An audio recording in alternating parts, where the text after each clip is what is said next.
Welcome to Animations in Minutes, where we do the best animated film recaps. Teenage elf brothers, Ian and Barley, embark on a magical quest to spend one more day with their late father.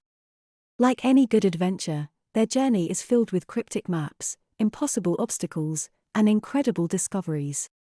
But when dear mom finds out her sons are missing, she teams up with the legendary manticore to bring her beloved boys back home. This is the story of Pixar's 2020 feature film, Onward. The movie starts with a tale of how the world was full of magic long ago. Creatures like unicorns, mermaids, and dragons lived freely, and those who possessed the skills to use magic were greatly revered. However, magic was not easy to master. Technological innovations took over, making life easier for others but diminishing the need for magic. In the modern city of New Mushroom Town, an elf named Ian Lightfoot wakes up on his 16th birthday. He lives with his older fantasy-obsessed brother, Barley, their mother Laurel, and their pet dragon Blazy. The family is visited by Laurel's centaur boyfriend, Officer Colt Bronco. He comes by to reprimand Barley for an incident in which he chained himself to a fountain downtown, because he claims it is preserving a piece of the town's history. The boys are uncomfortable with Colt dating their mom, and aren't ready to accept him as a father figure. Ian stops to get breakfast before going to school. He meets an elf named Gaxton, who introduces himself to Ian. He notices the sweater he is wearing belongs to his father, Vilden, whom he went to school with. They went to college together and were good friends, and Gaxton was sad to hear about Wilden's passing. Ian then goes to school hoping to fit in, and invites some friends to his birthday party, but he has trouble getting out of his shell. He gets embarrassed when Barley appears in his rusty old van that he named Guinevere. At home, Laurel decides it is time for the boys to receive a gift that Vilden had wanted to save until they are both over 16. It's a wizard staff that belonged to Vilden, but not even Laurel knew that he was a wizard or knew how to perform magic. Along with the staff is a note from Vilden addressed to his boys, hoping that, while magic has faded from their world, there may be a little magic in them. He has also left them a visitation spell, which would bring Vilden back to life for one day. He also left them with a phoenix gem, which can be used for the spell to work. Barley recites the incantation repeatedly but never gets the staff to work, leaving everyone disappointed. Later, Ian quietly reads the incantation to himself, unknowingly activating the staff. Ian completes the incantation with the gem and appears to start bringing Vilden back. Barley walks in amazed, but Ian can't control the staff, and the gem is destroyed before the spell is complete. As a result, only Wilden's legs have formed. However, Barley lets him know where he is by tapping on his foot like a drum, which he did as a child. Vilden then senses both his sons in the room, and they are at least happy about this. Barley notes that they only have until the next day's sunset to bring Vilden back, or their opportunity is gone forever. Using his knowledge of mythology, he deduces that they must find the legendary manticore, to find another phoenix gem to complete the spell. Without telling Laurel, the boys ride Guinevere and head off on their quest, bringing Vilden along by putting a jacket and hat over his lower half to not freak people out. The brothers drive into town, where they come across the Manticore's tavern. Once a place for fearless warriors to gather, it has become a family restaurant. The Manticore herself, Corey, is reduced to the put-upon manager. The boys ask her for help finding the gem, but she has put her life of adventure behind her. She does point out the map that would find the gem but refuses to give it to the boys. Ian steps up and convinces Corey to remember her life as a warrior so she can help them. It works too well, as Corey loses it and starts setting the place on fire, destroying the map too. The boys get out before anything else happens, but Barley takes a kid's menu, which does reveal that the Phoenix gem can be found in a location called Raven's Point. Laurel finds that the boys are gone, and she drives by the tavern after seeing first responders there. She overheard Corey mentioning two teenage elves, knowing she meant her sons. Laurel sneaks Corey out of there, so she can help find them, as Corey had failed to mention to the boys a curse that will happen if they try to remove the gem from its resting place. Corey mentions that they need to find her old sword, Curse Crusher, to defeat the beast that will awaken to protect the gem. Meanwhile, the boys run low on gas and must stop. Barley sees it as an opportunity for Ian to try out his magic, by using the staff to grow the gas canister and the gas inside. Ian tries it but accidentally shrinks Barley. They walk into town to find a gas station, arriving simultaneously as a group of aggressive biker sprites. After getting gas, Ian finds Barley trying to talk to the sprites' leader, Dewdrop, only to anger her and the others, when he points out how sprites used to fly. It gets worse when Vilden accidentally knocks over their bikes. The boys must flee, with Ian being forced to drive the van despite not knowing how to drive. The sprites chase after them on the parkway with their bikes, even making their way into the van to attack, but the boys manage to shake them off, and get away from them as they head back onto the road for their quest.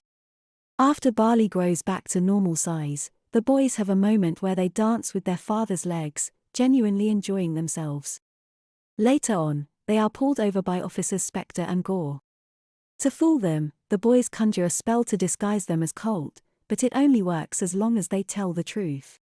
Ian acts as the front, while Barley is the legs. Ian manages to fool Spectre, despite almost revealing himself, but before he leaves, Gore asks Colt about how much of a handful it must be to be a stepfather to the Lightfoots, referring to Barley as a screw-up. When Ian tries to deny feeling the same, one of his disguised limbs is revealed, letting Barley know that Ian does think of him as a screw-up. They flee before the disguise wears off completely, but the officers contact the real Colt to find out what's happening. Laurel and Corey come across a pawn shop where Corey sold her sword. The owner, Grecklin, almost sells the sword back for a reasonable price, until Corey accidentally lets it slip how valuable it really is. When Grecklin raises the price, Corey uses her scorpion tail to incapacitate Grecklin and get the sword. Continuing their trip, Barley is annoyed with Ian over thinking he's a screw-up, despite Ian trying to convince him that's not the case. As they get closer to their destination, Ian opts to follow the main road, but Barley is convinced that the right path to what they seek is not always clearly spelled out on a quest like this. So he opts to take the path of peril to get to Raven's Point.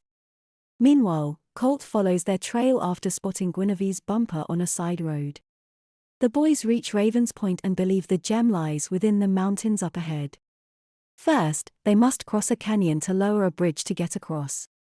Barley tells Ian of a spell that will create an invisible bridge for him to get across, but Ian is scared and asks for a rope to hold him in case he falls. Ian crosses the invisible bridge halfway before the rope slips off him. Barley lets him keep thinking that he has the rope until he reaches the other side and nearly falls. Ian panics until Barley assures him that he doesn't need the rope. After crossing the bridge, Barley figures that Raven's Point is meant literally and that the gem lies wherever the raven statue is pointing. Before they can proceed, Colt shows up to try and escort the brothers back home. However, Ian speeds off with the van to evade Colt. His backup arrives and chases after them. The boys reach a dead end, and Ian tries to use a spell to block the cops from showing up, but it's not strong enough. Barley decides to sacrifice Guinevere by having the van fly into the rock formation and cause it to collapse, so the cops are blocked off. The brothers and Vilden proceed on foot. The three come across a waterfall and a small stone that indicates the gem lies in the water. Ian grows a cheese doodle to use as a boat. As they sail down the river, Barley tells Ian that he never got to say goodbye to Vilden, because he was too afraid to see him as sick as he was. They come across several booby traps but ultimately return to the surface, only to discover they have come back to New Mushroom Town.